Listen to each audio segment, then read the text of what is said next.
दंडक वन आश्रम के पीछे एक बहुत बड़ा इतिहास है। महाराज मनु हुए, उनके पुत्र इक्ष्वाकु हुए। इक्ष्वाकु के भी कई पुत्र थे।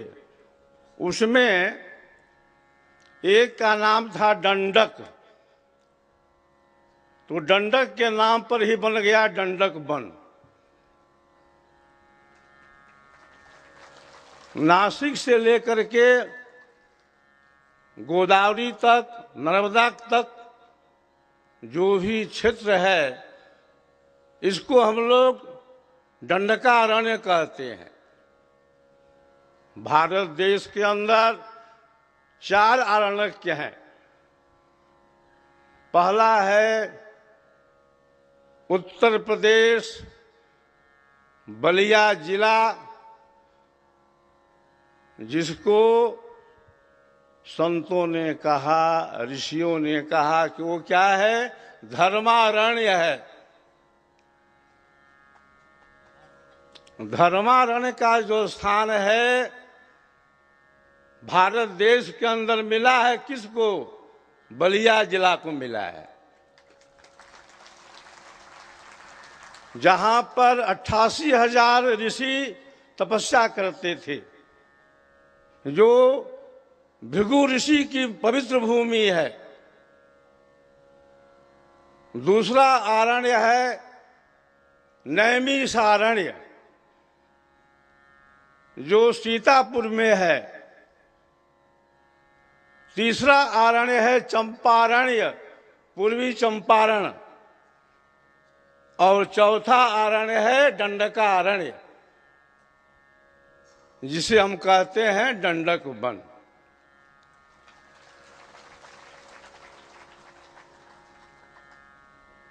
सभी आश्रमों का अपना एक विशेष महत्व है, लेकिन सबसे महत्व उस आश्रम का है जहां पर सद्गुरु का अवतरण हुआ, जहां पर सद्गुरु ने साधना की, तपस्या की, जिसका नाम है वृत्तिकूट आश्रम।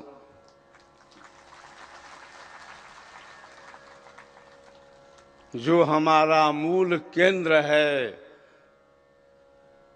जहां से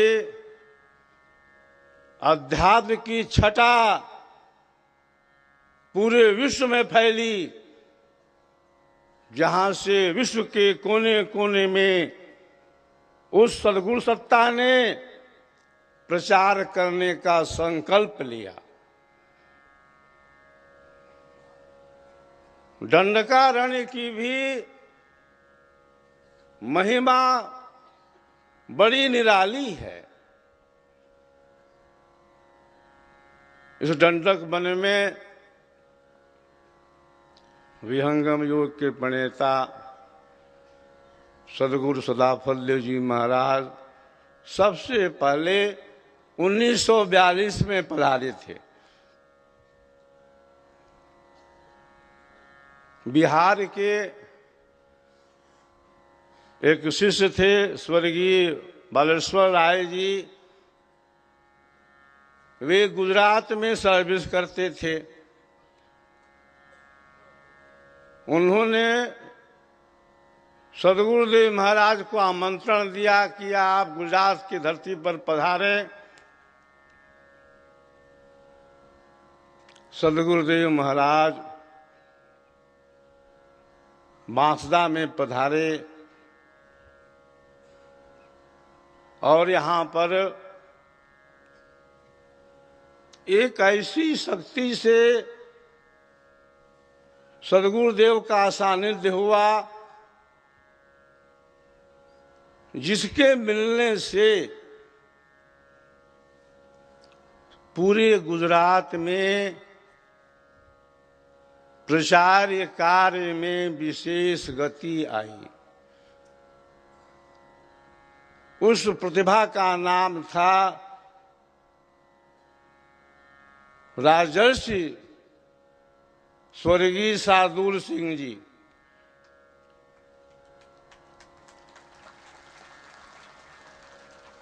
जैसे ही शार्दुल सिंह सोलंकी सदगुरु के सामने उपस्थित हुए, उनके शरीर में थर्राहट होने लगी। उनके शरीर में कंपन होने लगा।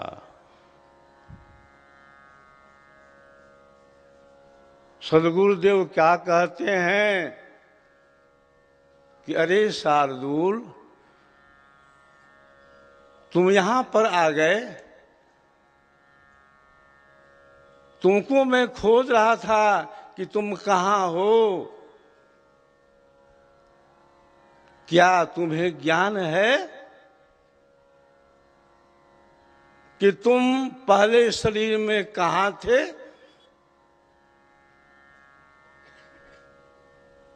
तुम्हारा जन्म पहले कहां था? नहीं मालूम है, लेकिन मुझे मालूम है। तुम्हारी तलाश में मैं था। मुझे गुजरात में विशेष प्रचार करने की इच्छा है और तुमको माध्यम होना होगा, क्योंकि तुम्हारे अंदर जो शक्ति है सदगुरु की, वह कार्य कर रही है बहुत पहले से। तुम्हारे अंदर मेरे परमाणु कार्य कर रहे हैं। दंडक वन आश्रम की स्थापना हुई 1942 में। सदगुरुदेव ने घोषणा की कि इस दंडक वन तीर्थ में जो भी सदगुरु के भक्त शिष्य साधक आएंगे, उनकी चेतना ऊर्ध्व होगी।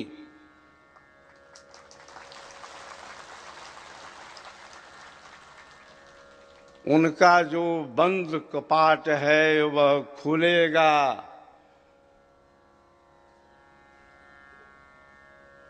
वे सदगुरु के हंस होंगे और यह जो दंडक वन है, जीता जागता चेतन तीर्थ होगा।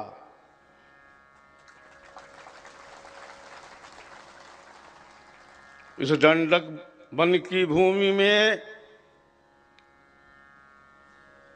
जो भी साधक साधना करेंगे, उनकी साधना सफल होगी। साथ ही साथ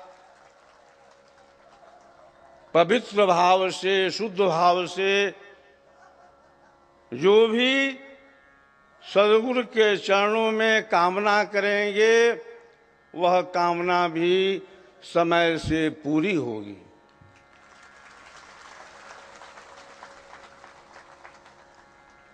सदगुरुदेव कहते थे,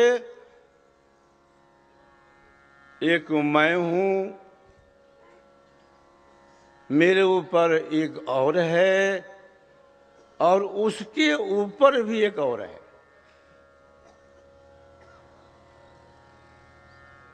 तो वह शक्ति कौन है?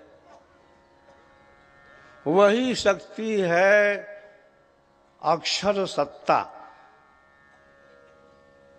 वही शक्ति है परब्रह्म। इस सृष्टि का नियामक, कर्ता, धर्ता, साक्षी, फल प्रदाता, लय करता कौन है? ब्रह्म है।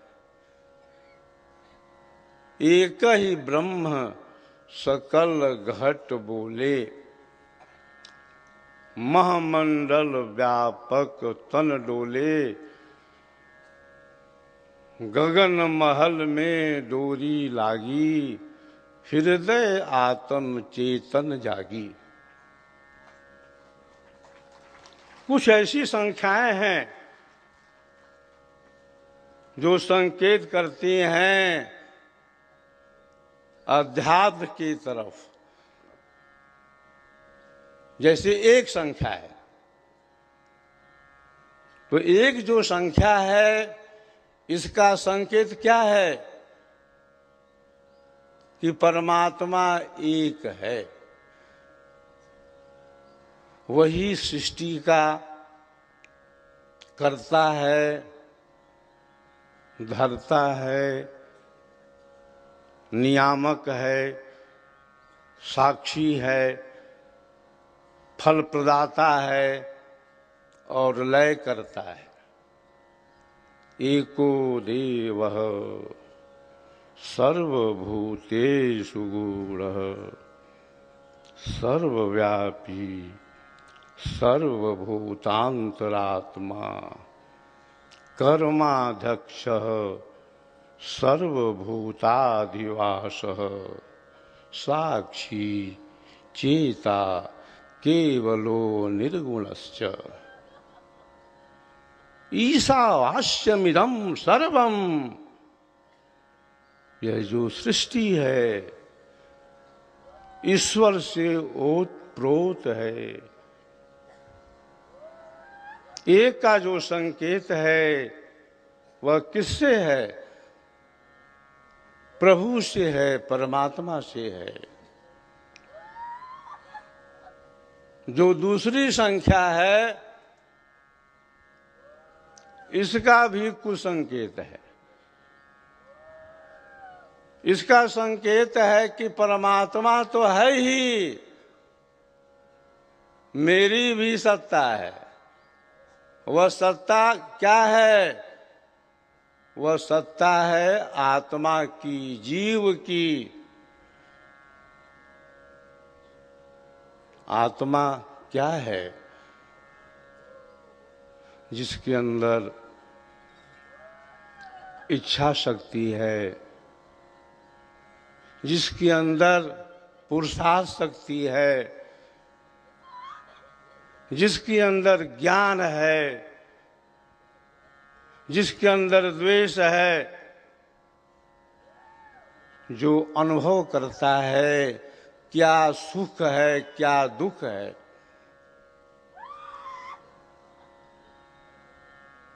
संख्या तीसरी है, उसका भी कुछ संकेत है। वह संख्या क्या कह रही है? कि जहां ब्रह्म है, जहां जीव है, वहां मैं भी हूं। मेरा नाम है प्रकृति। प्रकृति क्या है?